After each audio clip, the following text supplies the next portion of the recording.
anti-tank weapons will destroy them anyway. While legacy armies were built around main battle tanks, the new doctrine is about combined arms: tanks, infantry, aircraft, and artillery working together. The real problem is not that tanks can be easily destroyed, but it's a command problem. How do you manage all the assets that you have, including tanks, in the best possible way? The United States still buys about 100 tanks per year, and that's despite Marines having given up on them, calling them obsolete. The British are also procuring 148 Challenger 3 tanks. We're going to be talking about drones next, but let's briefly talk about helicopters. During the early hours of the Russo-Ukrainian War, Russia sent dozens of helicopters to Antonov Airport at Hostomel, which is northwest of Kiev, but things didn't go according to plan. While Russians attempted to eliminate the radar-controlled surface-to-air missile systems, Ukrainians started using man-portable air defense systems, or MANPADs, such as the Soviet Igla and Strela, which proved deadly. After the initial success of the Ukrainian forces, Western allies such as Germany started supplying Ukraine with Stinger anti-air missiles.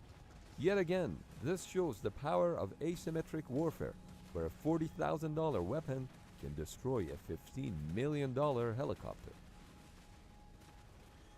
Before the war began, defense experts believed that Russian forces would have little trouble dealing with a few dozens of Ukrainian drones. But everyone, including Western intelligence, also believed that Russia would achieve a swift victory in Ukraine. However, the reality is that drones are literally killing it during this war. Combat drones have been ambushing Russian convoys, while surveillance drones like the Ukrainian Leleka 100 have been guiding artillery fire. Even consumer drones like the DJI Mavic are heavily used, both by Russians and Ukrainians. A Turkish TB2 Bayraktar drone can cruise at 70 knots for up to 27 hours while carrying up to 4 small laser-guided bombs. While its operational range is up to 93 miles, military analysts suggest that the practical range is about 5 miles. There are two ways to counter the Bayraktar drone: either shoot it down with a SAM or to use electronic warfare to jam the radio data links between the drone and its ground control unit.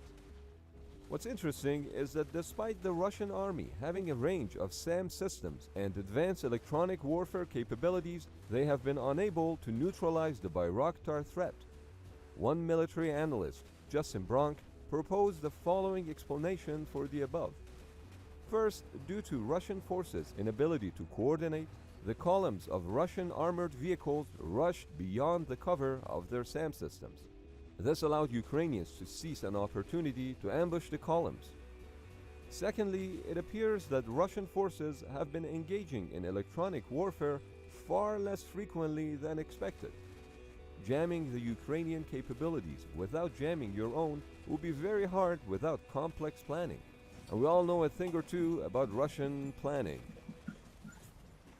In addition, Russian forces have substantial problems with their own communication equipment. It's been documented that the Russian military relied on cheap Chinese walkie-talkies and stolen mobile phones. So jamming radio waves would not only be trouble for Ukrainians, but for Russians as well. Keep in mind that TB2 Bayraktar drones have a smaller radar cross-section compared to a larger jet. In addition, these drones have the BSI 101 signal intelligence system that can detect and track radars of ground-based air defense systems. All this makes it harder to shoot them down. Another reason for the success of Bayraktar is the fact that the United States is guiding Ukraine on how and when to operate their drones, and this was confirmed by a US defense official. Specifically, it's believed that Ukrainians receive a go-ahead to use drones against specific targets after receiving intelligence from NATO's reconnaissance assets. The drone's success story, while impressive, only accounts for a limited number of Russian vehicles destroyed. We should probably mention that the United States recently announced that they'll provide Ukraine with killer Switchblade drones which are capable of hitting and destroying targets up to 25 miles away. The Russians also appear to have been extensively using their surveillance drones. But what's really interesting is what Ukrainians found when analyzing downed Russian drones. Upon inspection of downed Russian drones such as Orlan, Aileron, Forepost, and Granat, it turned out that only airframes and parachutes were made in Russia. All the internal electronics were foreign-made, civilian-grade products. One engine was made in Japan by Saito Seisakusho, a starter generator made in the US by Texas Instruments Inc., telemetry controller made in the US by Microchip, flight controller made by European SC Microelectronics, while the GPS tracker was made in China. Aileron's photographic equipment is actually made from Sony and Olympus point-and-shoot cameras. Not a single Russian-made drone captured in Syria and Ukraine had any Russian-made electronics. The biggest weakness of Russian military-industrial complex is its inability to master the production of modern microelectronics, be it chips or other sensors. For example, even components for the Bulava missile rely on imported American microchips. But maybe there are other things that Russians are really good at. Is cyber really a game changer? Imagine a modern-day Pearl Harbor-like event, but in cyberspace. Adversaries would cripple their enemy's infrastructure by shutting down power grids, disabling satellites, and bricking all communication equipment in the country. This would end the war even before it begins. Imagine China remotely disabling the US Pacific Fleet just by a push of a button. Such an event is called a cyber Pearl Harbor. Yet military analysts point out that this is fantasyland and that cyber wars are overrated and unproven. There have not been any operational results yet. No cyber Pearl Harbors have occurred to date. What has happened is some websites being down for short periods of time. That's hardly the same as sinking 8 battleships, destroying 300 aircraft, and killing 2,400 troops. With that said, it's hard to truly judge the capabilities of adversary cyber threats because of secrecy. The vulnerabilities are usually discovered ahead of time and kept in secret until such time when those vulnerabilities are used. How many of these vulnerabilities Russia possesses is unknown. Maybe they're just waiting for the right time to unleash all of it at once, but it hasn't happened yet. But what has happened is this. 2 weeks after Russian invasion, Western officials revealed one of the largest wartime cyber attacks that was publicly disclosed.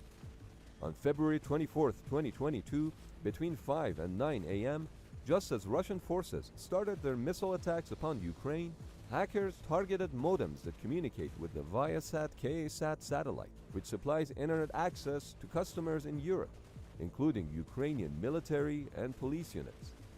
The affected modems were completely out of commission. Not a single light on the Viasat-made devices would turn on. Viasat said that misconfiguration in the management section gave hackers remote access into the modems. To bring them back online, each modem would need to be programmed by a technician on site or be completely swapped out.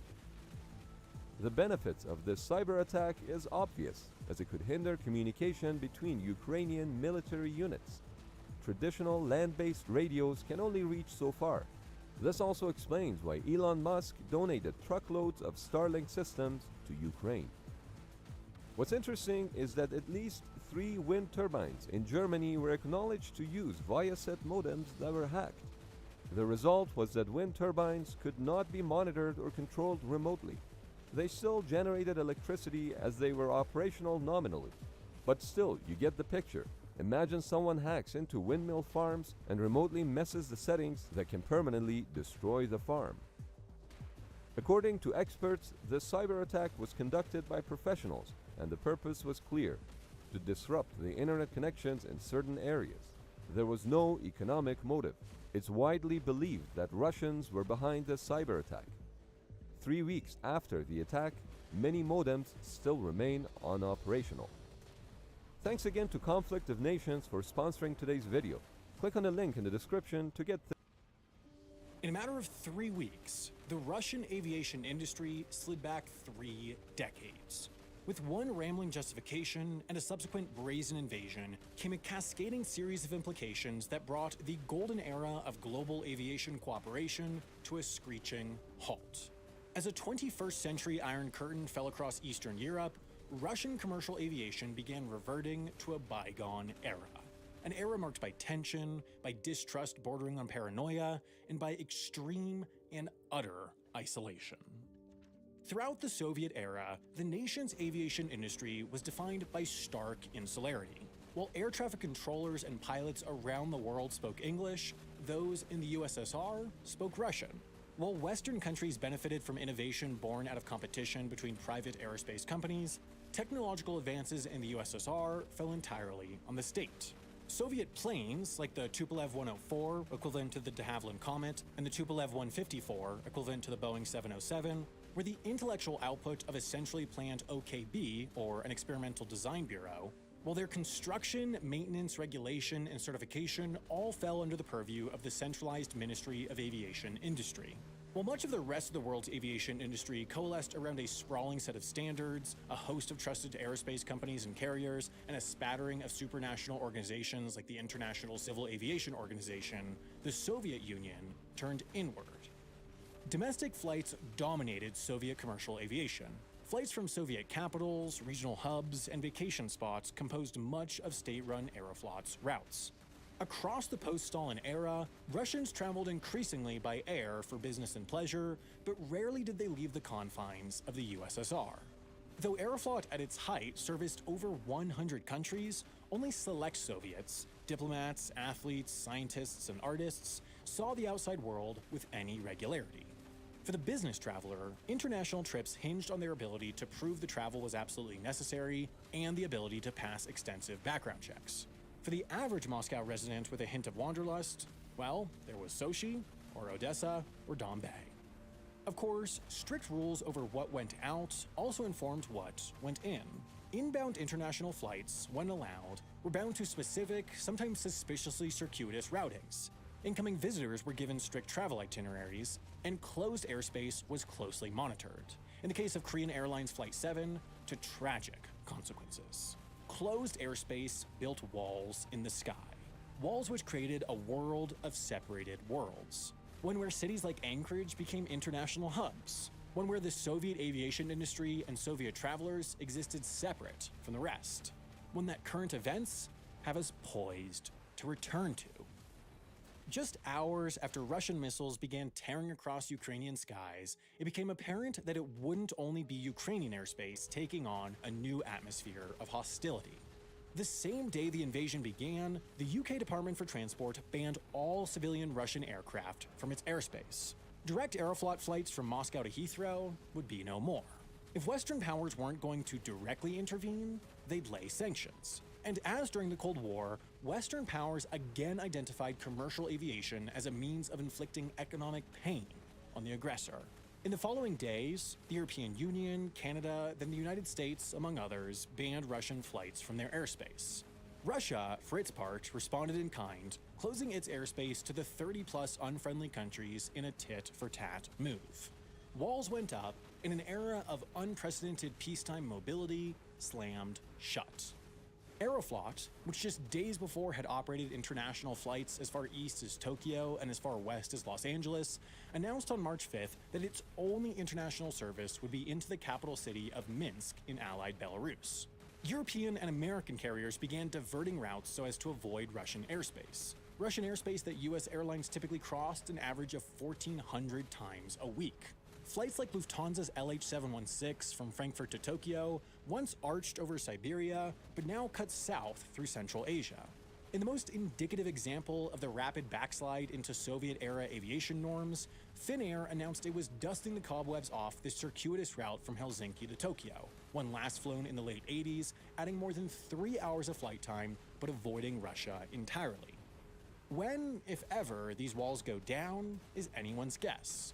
What is certain, though, is that redirected flight patterns and a return to an almost exclusively domestic route network marks only the tip of the iceberg as to the long-term impact of Russia's invasion on Russian aviation. Beyond the growing divide between Russian and global skies, the country's aviation industry is also experiencing a new digital divide. You see, whether it be a hotel in Zanzibar, a rental car company in Jeju, or a regional airline in Guatemala, the entire world of travel is all connected by the Global Distribution System, the GDS. At the simplest level, the GDS is a common, connected way to communicate and book inventory between travel providers. This and other back-end communication is crucial for airlines in particular, since they rely so heavily on bookings originating from third-party online travel agencies like Google Flights, Expedia, or Skyscanner, and also on selling tickets that include flights operated by other airlines. When a passenger flies Delta from Seattle to Amsterdam, then connects on KLM to Athens, Delta and KLM systems need to communicate. If they didn't, the passenger wouldn't be able to get their KLM boarding pass when checking in Seattle, they wouldn't be able to check their bag all the way through to Athens, they wouldn't be able to get help from KLM if a Delta delay led to a misconnection. Back-end communication is crucial for the cohesive travel experience from airline to airline. Now, GDS software is essentially run by 3 companies: Amadeus, Sabre, and Travelport. Combined, they hold the market outright.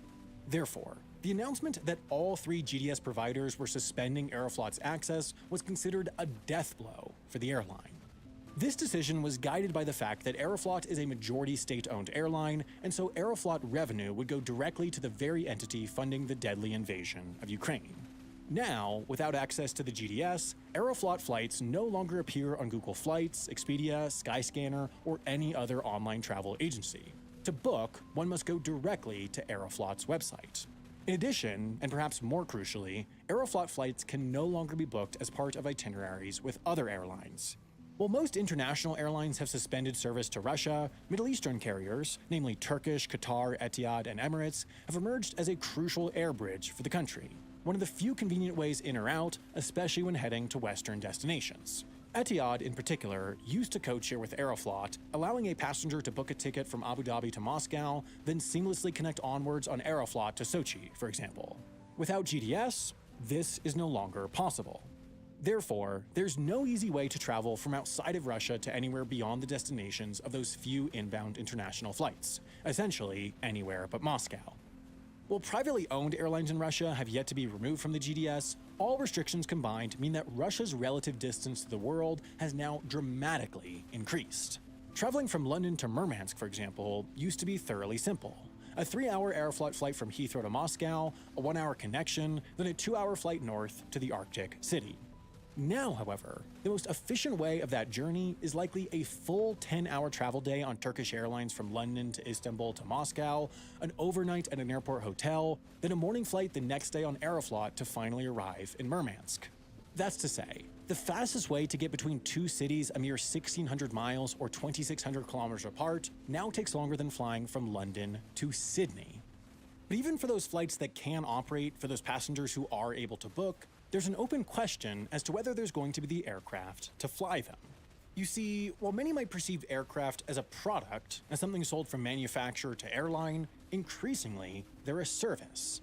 A majority of the world's commercial aircraft fleet is now made up of leased aircraft, those owned by an outside company but rented to airlines for a term of a few years. Rather than getting on a years-long waiting list to spend a huge amount of working capital on a single aircraft, airlines have come to enjoy the flexibility of shorter-term lease agreements. It allows them to grow and shrink their fleets more easily in response to shifts in demand and pay for aircraft as revenue comes in rather than before. Of Russia's 980 passenger aircraft, 777 are leased. Of those, 2/3, or 515, are leased from companies based outside of the country.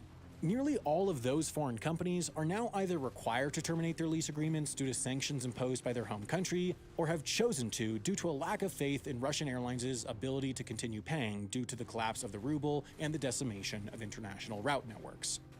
Now, as aircraft leasing gained prominence in the early 2000s, a number of nations came together to sign the Cape Town Treaty. Like ships, for example, aircraft often spend much or most of their service lives outside of the country in which they're registered, so an Irish leasing company like AerCap, for example, can't rely on Irish law to give it the right to repossess an aircraft for non-payment if it was leased to a foreign airline and located outside of Ireland. Therefore, the Cape Town Convention made aircraft leases, and especially aircraft repossessions, enforceable by international law. it meant that AerCap had a legal right to ask the Russian authorities to help it seize an Aeroflot aircraft for non-payment or lease termination. That's, of course, because Russia is a signatory of the Cape Town Treaty. However, in this case, facing the loss of the majority of its civil aviation fleet, the nation just decided to ignore it. In fact, not only did they ignore it, but instead, Russia began a state-sanctioned theft of billions upon billions of dollars worth of aircraft.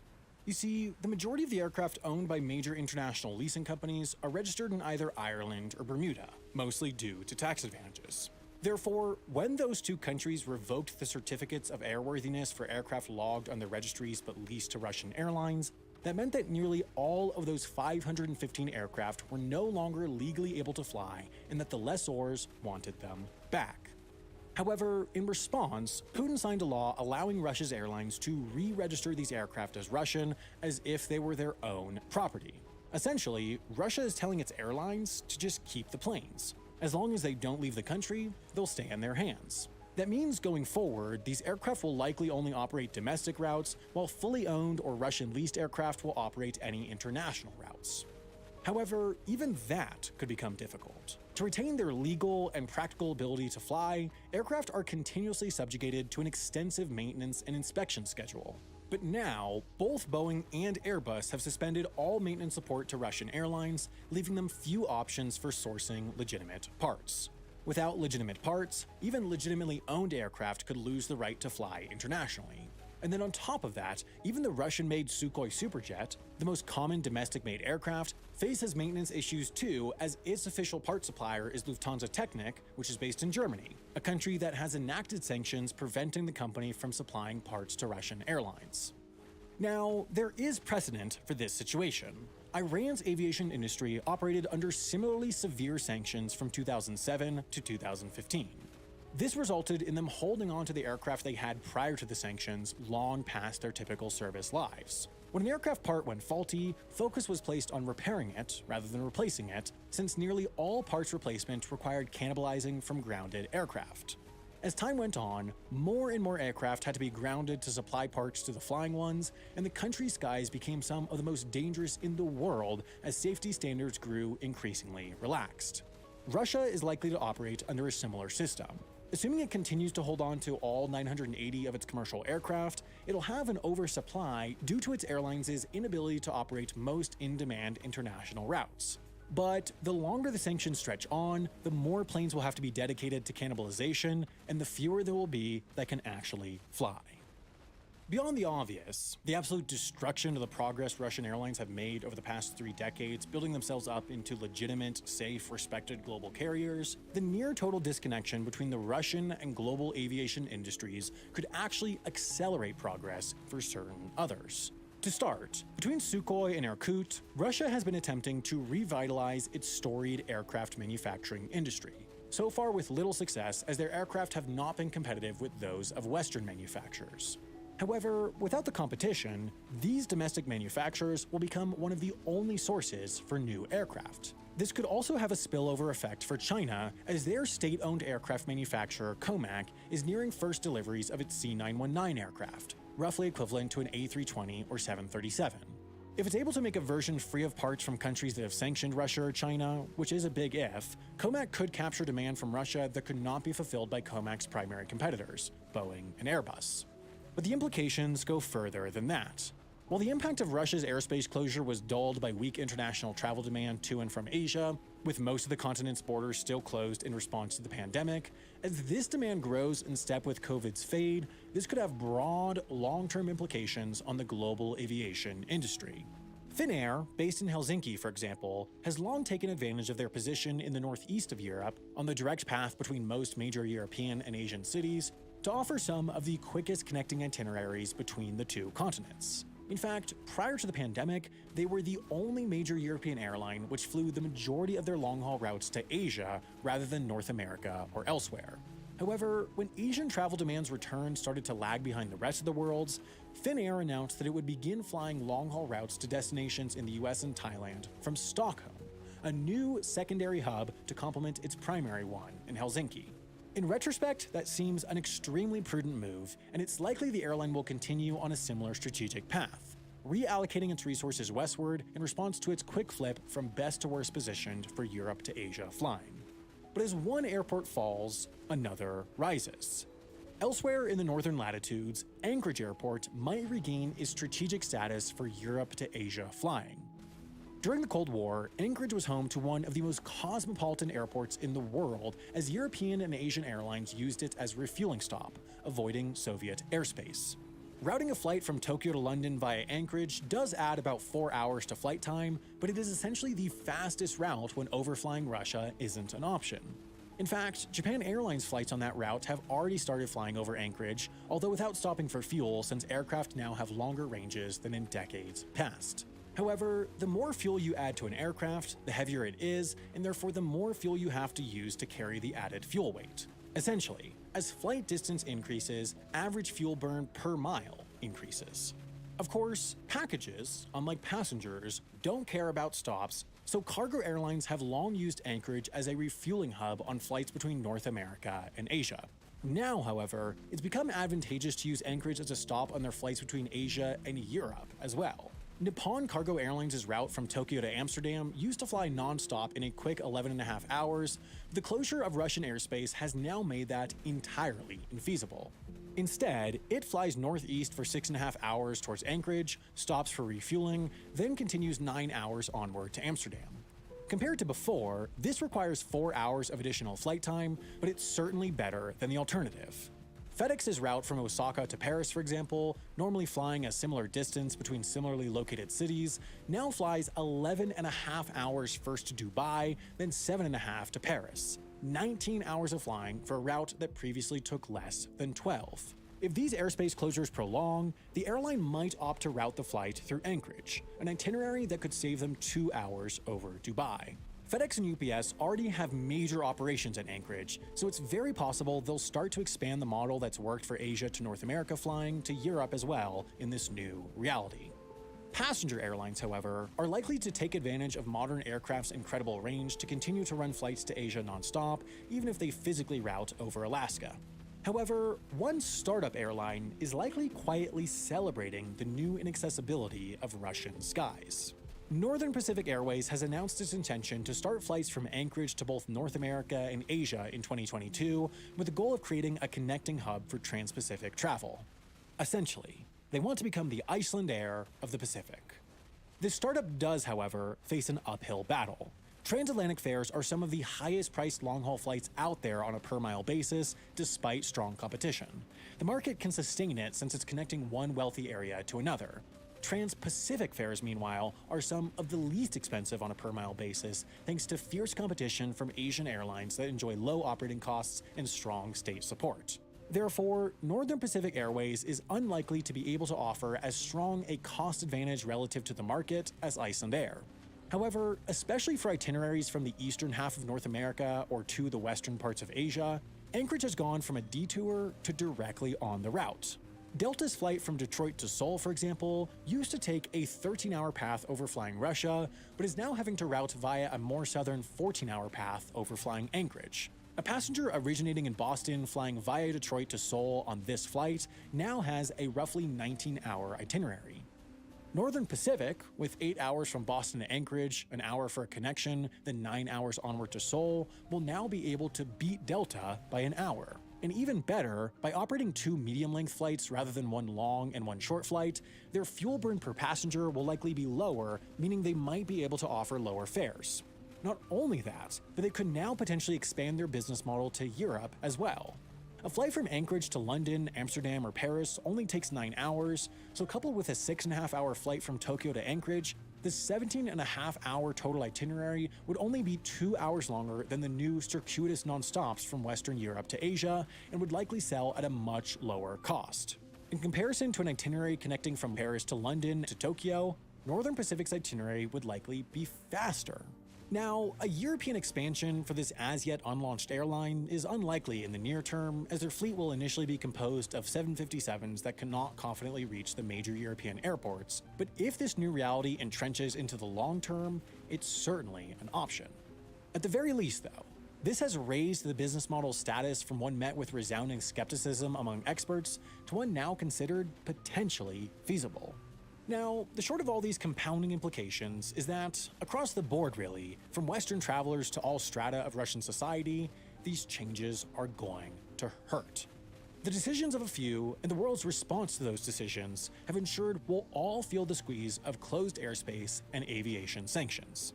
Beyond the economics, though, February 24th, 2022 marks the end of a period of mostly sustained, mostly stable peace between world powers that allowed for unprecedented efficiency and standardization in the skies and unmatched mobility and convenience for the traveler. The 3 decades of uniquely open and accessible airways are over. When, or more accurately if, we're to return to such a time, at this point, is anyone's guess.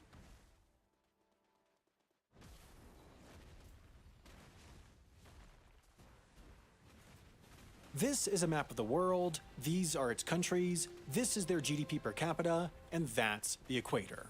With a mere glance, a pattern emerges. This half of the world, the southern hemisphere, is poorer than this half, the northern hemisphere. Of course, GDP is an imperfect indicator, but even when you swap to another, like the United Nations' Human Development Index, the pattern holds. The southern hemisphere is, on average, less developed than the north. In fact, of the 58 countries the World Bank classifies as high income, a mere 5, Chile, Uruguay, the Seychelles, Australia, and New Zealand, are located south of the equator. If you look at the entire global distribution of wealth and average it to find the center, the world's economic center of gravity, that point is located here, northeast of Moscow, at roughly the same latitude as Stockholm. That center of wealth is pulled to this point by the world's 3 main economic centers: Southeast Asia, Western Europe, and North America. The southern hemisphere, representing just 11% of the world's population, has little economic sway, meager political influence, and has never, in modern history, enjoyed a similar level of development to its northern counterpart. So, why? The quick answer is we don't know. As any phenomenon grows in size, an accurate explanation grows increasingly difficult. This phenomenon spans the entirety of the world's geography, the entirety of modern history, and the entirety of the global economy. Therefore, any explanation is mere theory. Theories are not fact, but rather represent a strong consensus in academic thinking. That being said, through time, theories can be proved flawed, limited, or flat out false.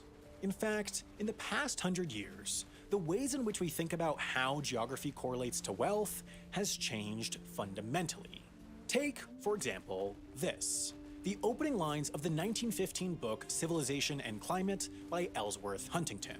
Quote, "The races of the earth are like trees. Each according to its kind brings forth the fruit known as civilization.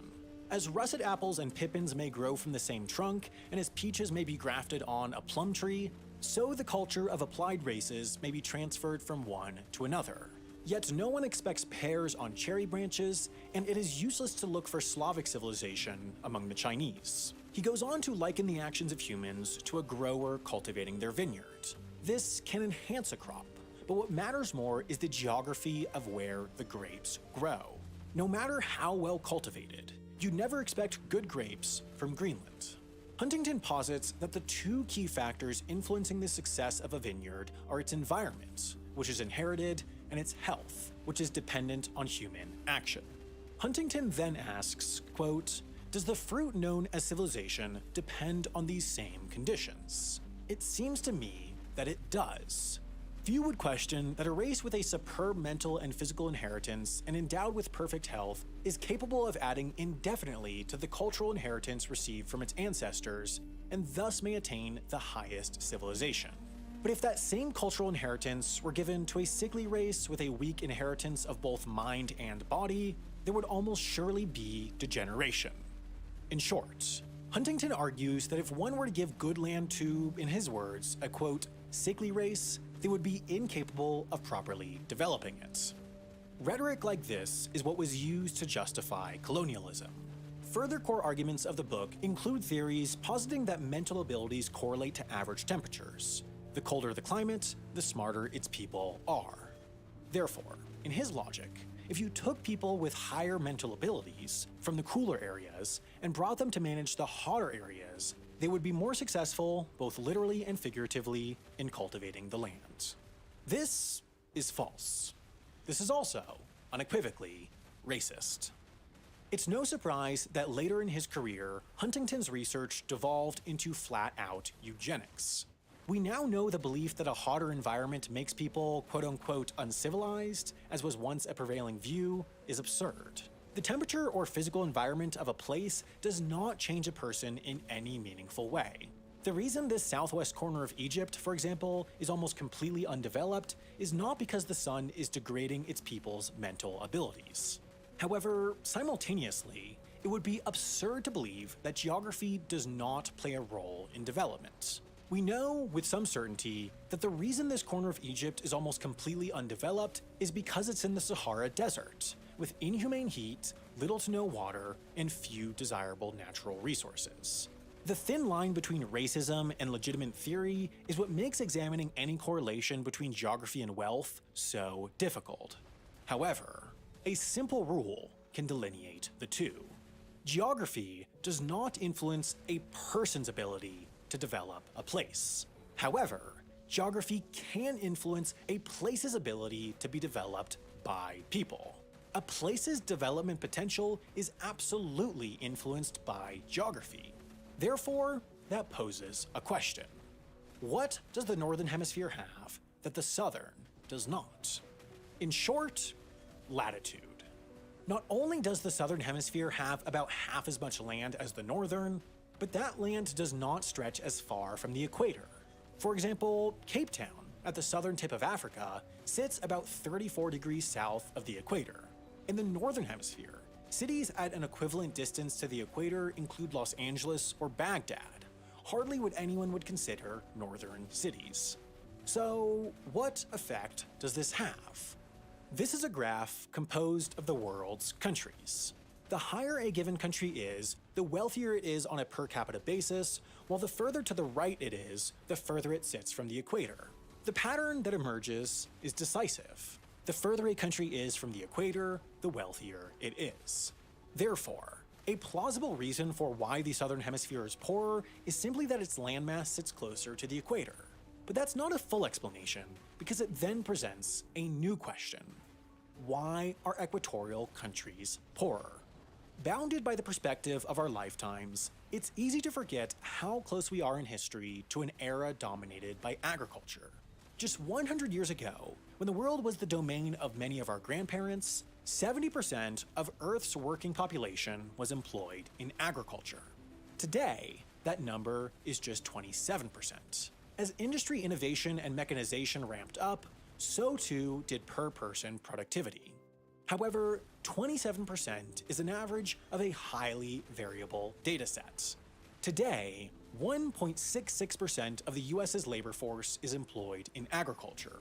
86% of the Central African republics is. This indicator represents one of the starkest differences between rich and poor countries. Places like the UK, France, Japan, and Australia sit at low single digits, while those like Mauritania, Madagascar, and Laos sit at high double digits.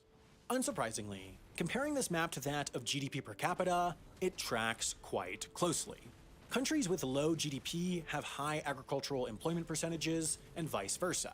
So, does this mean poverty creates high agricultural employment rates, or that high agricultural employment rates create poverty? Or rather, is this correlation or causation? Well, according to the Food and Agriculture Organization of the United Nations, 60% of the calories humans consume are derived from just 3 crops: maize, or corn as it's known in the US, rice, and wheat.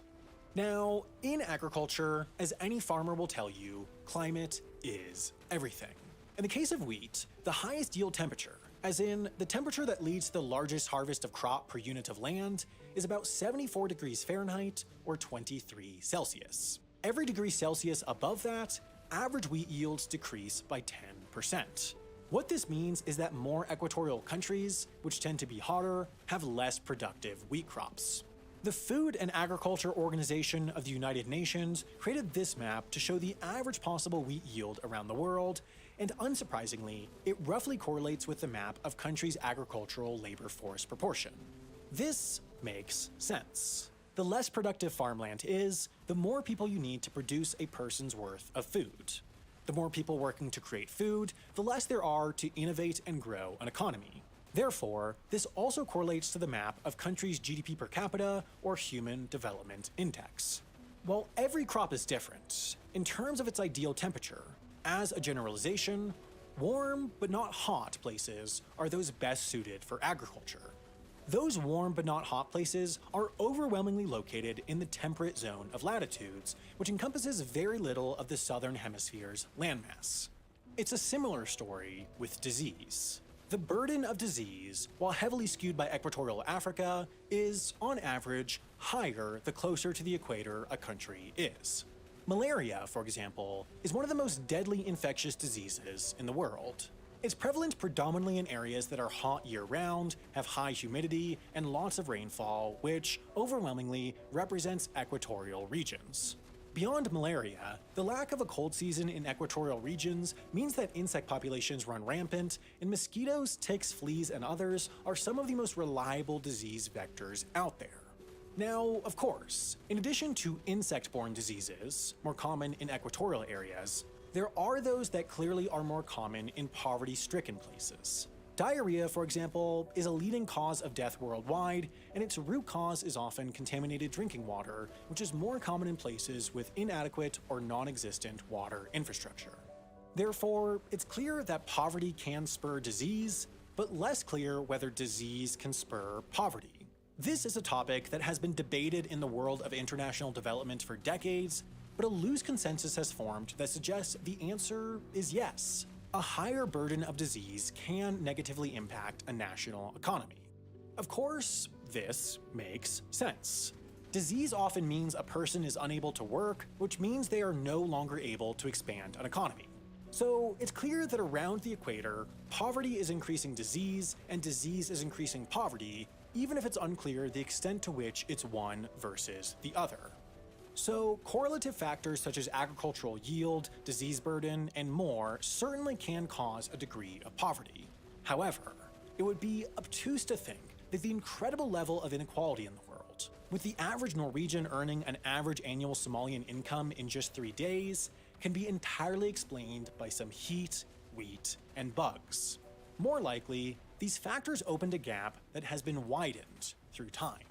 In the US's National Hockey League, 31 teams competed in the 2020-2021 season, and their performance varied dramatically. At the upper end of that spectrum, the Washington Capitals did quite well, having won some 36 games, while the Columbus Blue Jackets did less well, having won just 18. The Washington Capitals was established as a team in 1974, while the Blue Jackets was formed in 1997. So here's the question. Is the reason the Capitals are better than the Blue Jackets because they've had more time to develop? That is, are the Blue Jackets fundamentally as good as the Capitals, but just 23 years behind in their development? Or rather, are the Blue Jackets performing poorly because, in a sports league, by nature, some teams have to perform worse and are pushed into that position by certain teams acquiring the best players, hiring the best coaches, and building the best facilities? Applying the same logic to countries, the former theory would suggest that the reason why Russia is less developed than the UK is because the UK experienced its Industrial Revolution from 1760 to 1820, while Russia waited until 1850 to 1920 to have its in earnest. Therefore, with an 100-year head start, the UK sits further along in the timeline of development.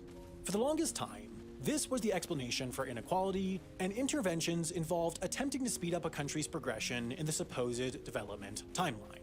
Certain countries started their industrial development first, so now, in an era where industrialization is everything in an economy, certain countries have a leg up. That explanation eventually fell out of favor. It was once thought that after Africa decolonized, once any gains from industry would go to a country itself, rather than its colonizer, that these places would start their process of development. But then they didn't. Many African countries are still in as desperate a state as 50 years ago, and simply aren't developing at all. Therefore, updated explanations have emerged. Explanations that would suggest that the reason certain countries are poor is not because of their place in time, but rather their place in the world economy. Imagine there are just two countries. One has a GDP per capita of $10,000, the other $20,000. The poorer country sells what we'll call primary goods, products that don't require manufacturing, like agriculture and raw materials. The second country, however, sells manufactured goods. They'll take a tree and turn it into a stool, for example. But now the richer country has invented ice cream. Of course, people don't need ice cream. People want ice cream, but they don't need it. Therefore, people only buy ice cream when they have the money to do so, as in when they're wealthier. Because the wealthier country has now invented a way to turn cheaper raw materials into a more expensive product, they're now richer. They'll sell some of this within their own country, some to the poorer country, and also buy some raw materials to make the ice cream from the poorer country. Because the rich country is getting richer, more people are able to buy that ice cream, so demand goes up. As is Economics 101, when demand for a product goes up, but supply stays stable, so does the price. This cycle repeats itself. The rich country might invent bikes, then light bulbs, then eventually smartphones, and all the while, it's buying the materials to make these products from the poorer country, the one that sells primary goods. Meanwhile, demand for primary goods has stayed relatively stable. People buying manufactured goods aren't necessarily buying more things, but just more expensive things, so the raw materials industry is about stable, and with products like food, one person buys about one person's worth of food, regardless of income. So, in summary, we know that demand for primary goods, like food and raw materials, stays relatively stable regardless of a person's income. Demand for manufactured goods, however, increases dramatically as one's income does. Therefore, through time, the primary goods country's economy stays relatively stable, while the manufactured goods country's economy grows. All the while, the prices for manufactured goods rise, as demand does, because the manufactured goods country's people are becoming wealthier. Therefore, people in the poorer country are increasingly less able to buy these manufactured goods as their incomes have stayed relatively stable. This is what's theorized to be happening in the real world right now. We know that Papua New Guinea, for example, cannot make iPhones. Their industrial sector just is not equipped for the most advanced manufacturing. Therefore, their economy is more centered around primary goods. It's an extractive economy. Places like Japan, however, have developed so much and their wages have grown so much that it rarely makes financial sense for them to produce primary goods rather than manufactured goods. Therefore, we can say that, in general, poorer countries produce primary goods, richer countries produce manufactured goods. The total cost of the raw materials in an iPhone, for example, as in the materials before any manufacturing process, is just a few dollars. Through advanced manufacturing, that is transformed into something that sells for more than $1,000. Therefore, with this theory, it's believed that poor primary goods producing countries are serving a crucial role in the world economy, but not one that creates significant profits. As a result, they have no money to invest in advancing their economy and are stuck producing primary goods. While this theory has lost some relevance as outsourcing has become more common, it's still the case that the countries profiting from advanced manufacturing are overwhelmingly located in rich countries, even if manufacturing itself has moved somewhat to poorer countries. This is only a part of a complex and still controversial theory, but at the crux of it is a simple belief. Poorer countries are dependent. They create resources, and these resources flow to richer countries who reap the majority of their gains. While this was very much the case during the era of colonialism, countries exited this era with largely the same economic system. Therefore, they were stuck making primary goods where they're unable to accumulate significant capital and advance their economy. At the crux of it, according to this theory, poor countries get poorer and rich countries get richer. The countries closer to the equator, and those that disproportionately make up the southern hemisphere, do have natural factors that legitimately negatively impact their ability to develop economically. These factors very possibly were the origin of the development gap between, for example, Europe and Africa. However, There is an increasing, albeit controversial consensus around the thought that our modern global economic system might be working to widen the gap between rich and poor. Nobody's becoming a billionaire by running a farm. They're becoming a billionaire selling iPhones. Therefore, as some countries are stuck selling food, minerals, and other raw materials to those that transform them into profit, their cycle of poverty is bound to continue.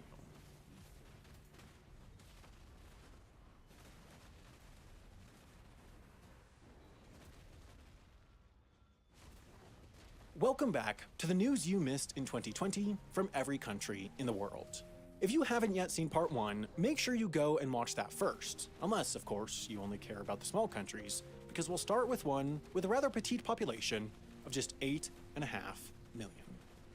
An 8-year-old boy who tried to use spirit money, fake bills used in China as spiritual offerings, at a grocery store in Switzerland didn't get Monopoly's go-to-jail card, but he did get a mugshot and now has a police record. The heavy-handed punishment for using counterfeit money surprised residents because of the boy's age and presumed naivete and caused some embarrassment for the country, which discussed the case openly in Parliament. Chevron's $4 billion acquisition of Texas-based Noble Energy was an American transaction, but was rooted in Israel. That's because Noble Energy has built a large natural gas business in and around Israeli waters, and the purchase essentially opens up the country to energy development, a nation that had remained virtually untouched to such activities in order to maintain political stability with Arab oil-producing countries. Not only does the deal unlock the potential for a brand new resource economy, but it demonstrates that the Persian Gulf may now be more accepting of Israeli business. Togo became the first country in Africa to eliminate sleeping sickness, a sometimes fatal parasitic infection transmitted by flies found primarily in rural areas in 36 African countries. Thanks to more than 2 decades of dedicated public health measures, the West African country eliminated the illness, which causes fever, aches, and, most commonly, disrupts a person's sleep. The good news is that cases are also dropping throughout Africa, and the number of people dying has dropped 90% since the early 90s, when the annual death toll reached a peak of 34,000. Some more good news out of Africa is that girls and young women who are pregnant in Sierra Leone are no longer banned from attending school. Previously, once pregnant, young women were not allowed to finish school or take their exams, but this decision is a victory for feminism in the country and will allow tens of thousands of young women to potentially complete their education and provide them with more opportunity in life. The crater of a meteorite that hit Earth 800,000 years ago, blasting glass particles known as tektites to over 10% of the planet, has gone unfound until now. Researchers think they have located the impact crater, stretching 11 miles or 17 kilometers long by 8 miles or 13 kilometers wide and filled with about 300 feet or 90 meters of rock, on a plateau in Laos. Though a crater like this should have presented itself through erosion over eons, this elusive hole was covered by more than 1,000 feet or 300 meters of lava flow and was only discovered on a hillside after it was carved out to pave a road. Brazilian World Cup football star Ronaldinho spent the past 6 months in a Paraguayan jail and house arrest for entering the country in March on an illegal passport. The star player spent more than a month behind bars and was then transported to a luxury hotel and held there for another 4 months while his legal troubles were sorted out between the governments. He says he didn't know the passport was fake. During the latter part, he reportedly had parties and sang karaoke, leading people to wonder if prison is really that bad. Speaking of fake passports and punishment, Raya, a 3-month-old Chihuahua, was facing euthanasia for traveling from her home country of Bulgaria to Norway, where she'd been adopted, on a falsified passport until action star Jean-Claude Van Damme stepped in, and you can't make this stuff up. Bulgaria initially refused to take the dog back until Van Damme took to social media and the country capitulated, eventually repatriating her and putting her up for adoption again. Remember that story about Israel, natural gas, and the Mediterranean Sea? We're back to it, but this time with Lebanon involved. The two countries started mediation for the first time in 30 years over part of the sea because of their dual interest in energy development. Both say that a 330 square mile, 850 square kilometer area of the sea is part of their exclusive economic zone. The two have been essentially at a standstill for decades, and even though they had to communicate through mediators from the United States, their meeting marked a historic moment. More mediation in the Middle East actually took place in the United Nations in Geneva, but it led to a ceasefire between the two main warring factions in Africa's Libya. The two sides have been engaged in a bloody battle for years, and this newest peace attempt brings some hope to both the country and to nearby nations that have previously tried to intervene, such as Russia and Turkey. As Nicaragua continues to develop its natural resources, reports show that it may be doing it at the cost of indigenous people's lives. The government is actively promoting illegal land grabs for timber and mining companies, and there have been reports that more than 40 native people have been killed, though the police refuse to investigate. It's all the more complicated by the fact that President Daniel Ortega has family ties to one of the most active timber companies working in the protected area. Up the coast, Guatemala offered El Salvador the opportunity to build a port on its lands and waters, giving Atlantic Ocean access to El Salvador, whose coastline is only on the Pacific. In its initial phases, the port will likely be constructed through a private-public partnership, and infrastructure, such as hotels and warehouses, would be built around the port as well, bringing a significant El Salvadorian presence to its neighboring country. Alright, try to keep up with this one. In Kyrgyzstan, Central Asia's only democracy, the president resigned after a week in hiding following a tumultuous election. A few hours before his announcement, President Jindbakov said he would not step down amid the disputed election, but then he did, and it left some wondering if his quick about-face was triggered by threats of violence from a criminal-backed group. The new leader is a former kidnapper who was sprung from jail by anti-government protesters at the same time as Jindbakov's resignation, raising many eyebrows. Nearby, the president of Turkmenistan is widely known for his obsession with a breed of dog called the Alibi.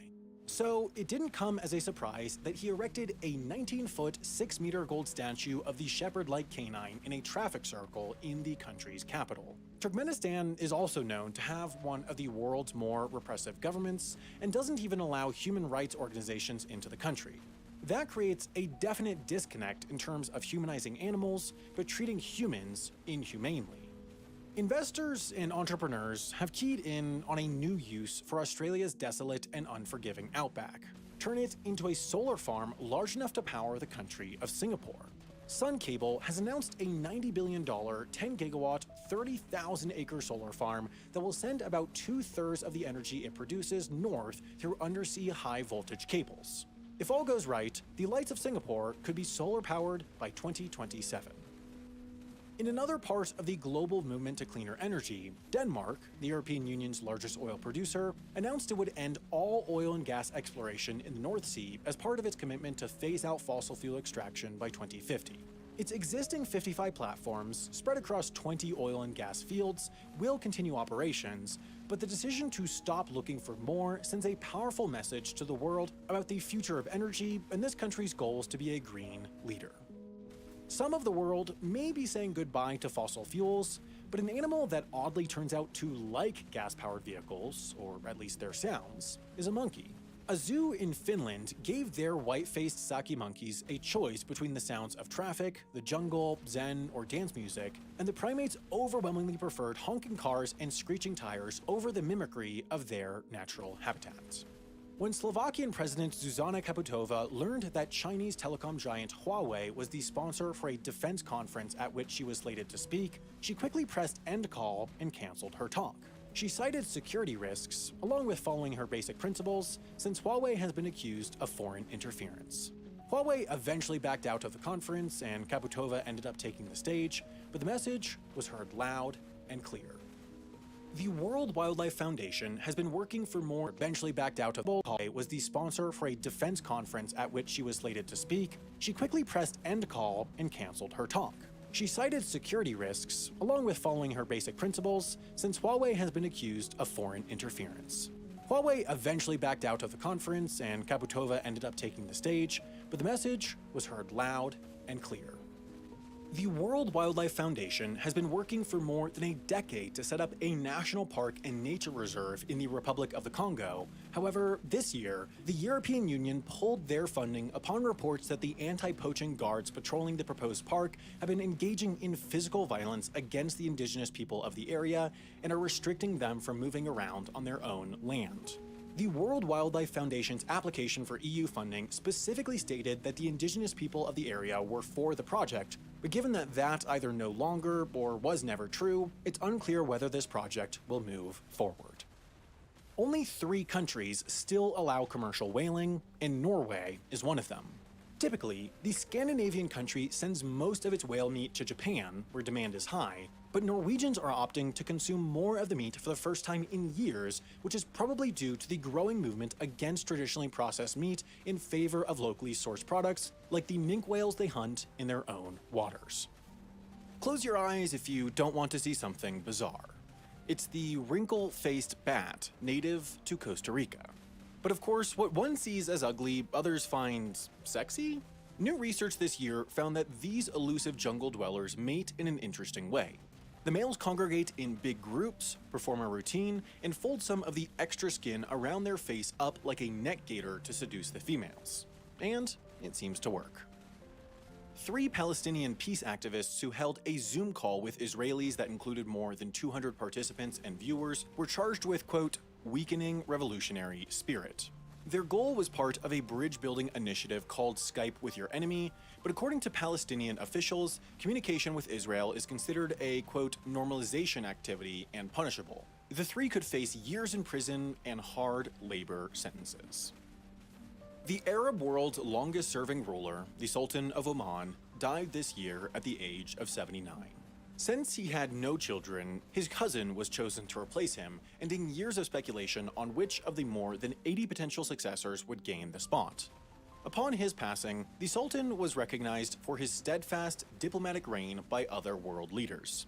This is a seemingly peaceful story about a leadership change amid a flurry of headlines this year that were quite the opposite.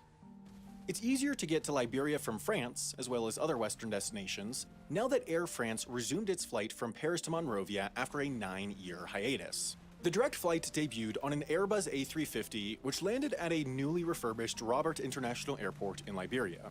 Officials boasted about the newly improved connections between the United States, United Kingdom, India, and China with the return of this flight, and naturally, the strengthened ties between Liberia and France. When visitors to the North Pole buried a time capsule there in 2018, they thought it would be 40 years until it was discovered, but because of climate change and the fast-melting Arctic, the artifacts were found much sooner. They washed up on the shores of Ireland this year, some 2,300 miles or 3,700 kilometers away. That's obviously another bad sign for the Arctic, which some scientists say will be ice-free by the summer of 2035. Last year, a volcano on New Zealand's White Island erupted and killed 22 people, including children and seniors, who were there with tour groups. Now, 13 parties have been charged in their deaths, with lawsuits claiming negligence for allowing people to visit the site of an active volcano. A family owns the island, and tours were run by a small group of operators, but the island has been closed to visitors ever since. A Sudanese militia leader who had been on the run for 13 years was arrested in a remote corner of the Central African Republic near the border with Sudan, which is where he allegedly carried out crimes against humanity, including mass campaigns of murder, rape, and looting in the early 2000s, which partially contributed to a humanitarian crisis in which 300,000 people were killed and 2.7 million were driven from their homes. His arrest and subsequent trial at The Hague will potentially bring justice to many who have suffered in Darfur. For several months, Mauritania banned Senegal from fishing in its waters because of illegal, unreported, and unregulated fishing, which they say cost their country up to $300 million in lost revenue. Now, under the new agreement, Senegal will pay Mauritania for the actual fish it catches, which means no more punitive fines for the country instead. It seems like a win-win for the 2 West African countries and demonstrates some progress towards countries all happily sharing the same pond.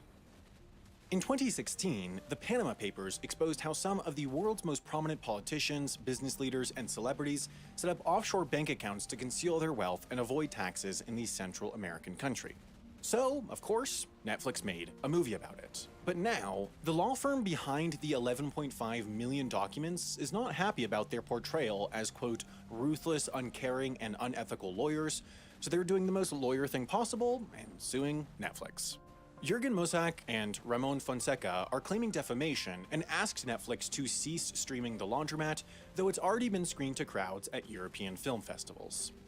Readers, writers, and free speech advocates are rejoicing now that officials in Kuwait disbanded a committee that banned more than 5,000 books over 7 years. The country's Ministry of Information will no longer have the control to censor titles like Victor Hugo's The Hunchback of Notre Dame and 100 Years of Solitude by Gabriel Garcia Marquez.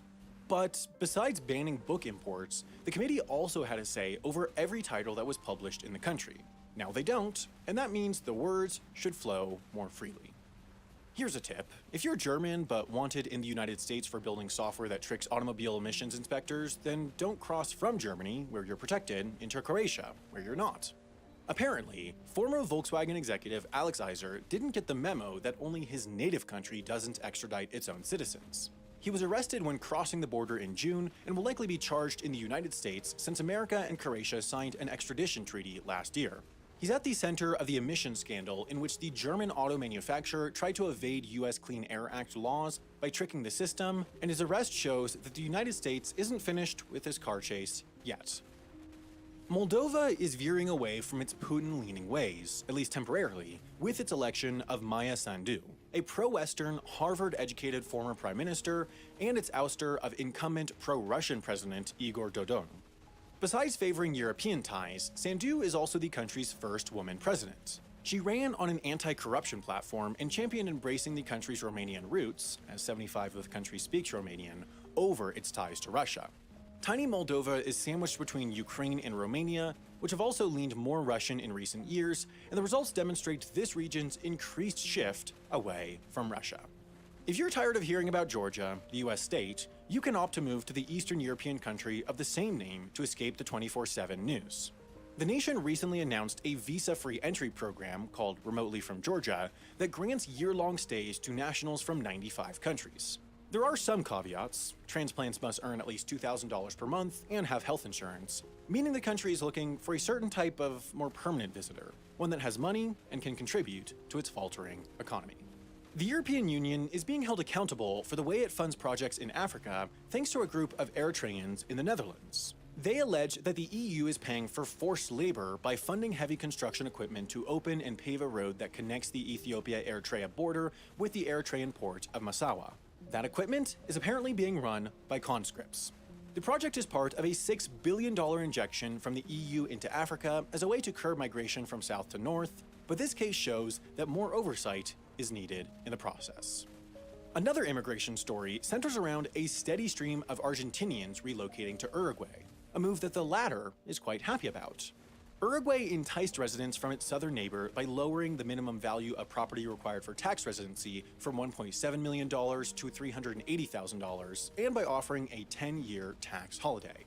That, in turn, has led close to 20,000 people to flock north this year, a number equivalent to about 0.6% of Uruguay's population of 3.5 million, meaning the great pandemic migration continues. Perhaps signaling that Bosnia-Herzegovina is next on the luxury destination list, Saudi developer Dar Al Arkan announced this year it would build a 5 million square foot residential and hotel complex outside of Sarajevo, making it the largest real estate project in the country's history. This addition is being touted as a second home community that will attract both Bosnian and international visitors and expand the developer's global footprint. When much of the world was brought to a standstill, a Mongolian cuckoo made its most epic journey yet, an 8,000-mile, 13,000-kilometer return trip from South Africa to Mongolia, completing a round-trip journey that's one of the longest ever recorded for a land bird. Scientists tracked the bird using a GPS tag to study its habits, and were frankly surprised it survived the year away and 27 border crossings. Though long-distance birds aren't revelatory, the lengths to which this species went are notable, and perhaps poses more questions than answers, such as, why go so far? The Armenia-Azerbaijan war populated headlines this fall, but notably absent from those stories were the United States' involvement in the conflict. Prior to the Trump administration, the United States actively engaged in previous peace negotiations in the region, but the America First doctrine that dominates the current administration led to diplomatic disengagement there. That said, the two countries still agreed to a ceasefire, which has already been tested and broken, according to Russian peacekeepers, and now we'll see if the Biden administration plans to become more involved. Move over, Jamaica is looking to a new economic driver. Bamboo. The government announced efforts to boost bamboo production on the island nation, which it sees as a more sustainable revenue source. Bamboo is a quick-growing plant that can be used as an alternative to traditional wood products in tissues, paper, and cloth. Caribbean island nations are, in some cases, pushing for greener futures out of necessity. In 2019, Jamaica banned plastic bags and styrofoam, and also opportunity. The EU's getting a lot of attention, and this time it's because North Macedonia and Albania have restarted negotiations to join the 27-member institution. The two Balkan countries were put on hold for 2 years after some EU members questioned their track records regarding democracy and corruption, but those concerns have been assuaged and there's renewed momentum for the two to join neighbors Serbia, Kosovo, Montenegro, and Bosnia in entering the EU. Even with Great Britain's exit, the EU motto these days seems to be the more the merrier. Qatar is Australia's third biggest destination for lamb exports, behind the US and China, but that's likely to change with the Arab country canceling its subsidy of meat from down under. The subsidies, which support this $300 million a year trade, were set to expire in 2023, but Qatar abruptly announced their Power supplies haven't changed that much over the years, but there's a new specification that could force you to buy a new one the next time you upgrade your GPU. It's called ATX 3.0, and it was designed by Intel specifically with high-performance GPUs in mind. But what's different about it? Let's start by talking about the most obvious part of the new spec, the power connector for your GPU. Instead of the 8-pin PCI Express connector that we've been used to for a long time, ATX 3.0 uses a 16-pin connector called 12VHPWR, which is a mouthful that stands for 12 volts high power. Any power supply rated for more than 450 watts is supposed to use this new connector, which is meant to simplify the build process. Instead of having different graphics cards requiring different numbers of 6 or 8-pin connectors, or even custom ones, new cards would instead just need one of these new 16-pin connectors, even if a particular card is on the more power-hungry side. Think of it kind of like USB-C in that it's one form factor to plug in, but with different power delivery depending on the implementation. The spec recommends that the connector be labeled with how much power it supports: 150, 300, 450, or 600 watts, though that 600 watt option is supposed to only be used for liquid-cooled cards, since that's just, wow, a lot of power. And remember how I said it had 16 pins? Well, 4 of those pins are smaller than the rest, and they're there so that the power supply and the GPU can actually talk to each other. Specifically, the power supply can tell the GPU what its capabilities are, which means that if you have a beefy graphics card, but a power supply that can't quite provide all the power it might ask for, the power supply can tell the GPU, hey, I'm not actually that powerful, and the GPU's power limit can be lowered to accommodate it. This should help prevent unexpected instability due to a card drawing too much power, though it also means that your GPU's performance could be throttled if your power supply isn't up to scratch. So you'll need to make sure that your power supply is rated for the amount of power that your GPU requires. Oh, and also the rest of your system. However, the 16-pin plug isn't the only thing they've changed. One of the other new ATX 3.0 features, also aimed at GPUs, is better spike resistance. The thing is, GPUs have a normal power draw when they're under load, like playing a game, but they can also experience big momentary spikes in power draw. This is a notable issue with RTX 3000 series cards. Well, ATX 3.0 is supposed to alleviate this by requiring any certified power supply to be capable of providing twice its maximum rated power for 10 straight microseconds. And it has to be able to do this for 10% of its total running time. That means that power supplies may become costlier due to the better electronics required. Don't have a high-end GPU? Haha, join the club. Well, there are other changes that still might affect you. ATX 3.0 should deliver better longevity, with power supplies being able to handle over 175,000 power cycles per year, which is kind of like turning your computer off and back on 480 times a day over its lifetime. And speaking of which, ATX 3.0 should provide faster system wake-up times, so I say go for it. Turn it on and off as often as you want. Efficiency should also improve when your system isn't working too hard, as power supplies have to be above 60% efficient at just 10 watts, or at 2% of their rated maximum power. The spec also mentions that there will be a new certification system from Cybernetic Labs.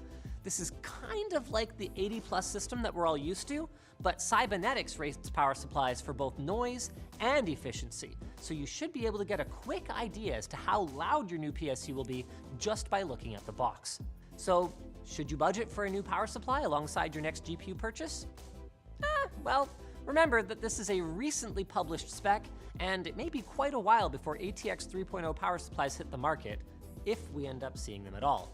Intel is pushing the spec, but it could meet resistance from manufacturers if the changes end up being too costly to implement. So don't go throwing out your existing power supply just yet. I mean, it works pretty hard for you, and when's the last time you even told it thank you? And when's the last time you hit the like button and subscribed? Hopefully just moments ago.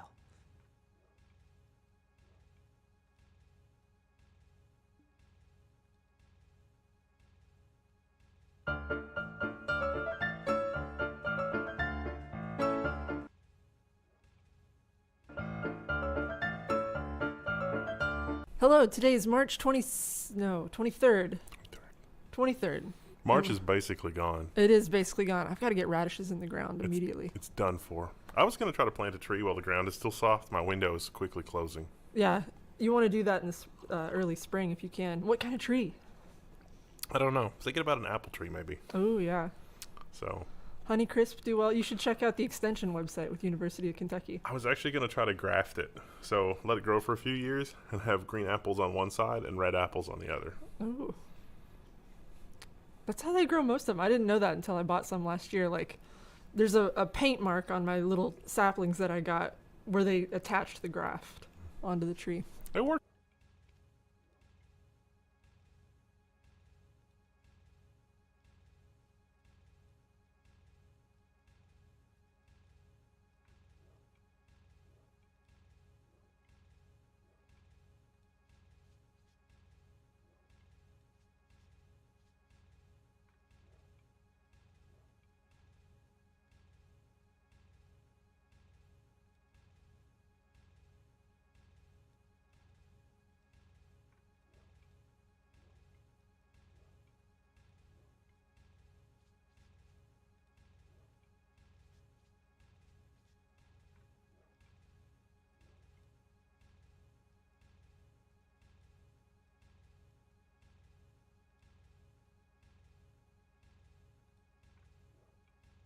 What's up, my name is TechNumber here for Troubleshoot, and in today's video I'm going to be showing you that it'll take whatever you do is end the line with a semicolon. As such, you can either end task individually on all of these to thus address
Uh,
fucking shares the.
Neo. Não. Isso. O que eu disse, Neo? Hã? Ali não. TV.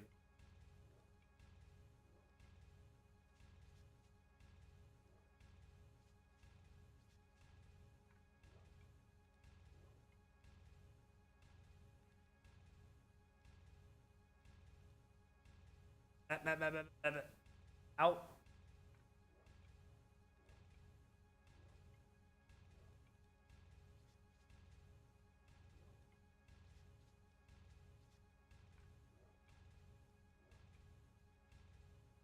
É para tu estás.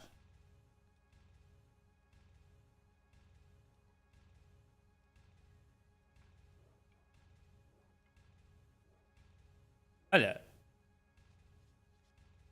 É o quê? Sai daí.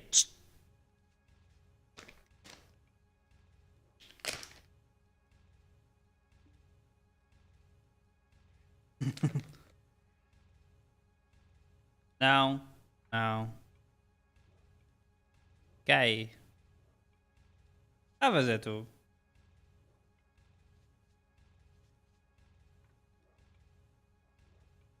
É o quê?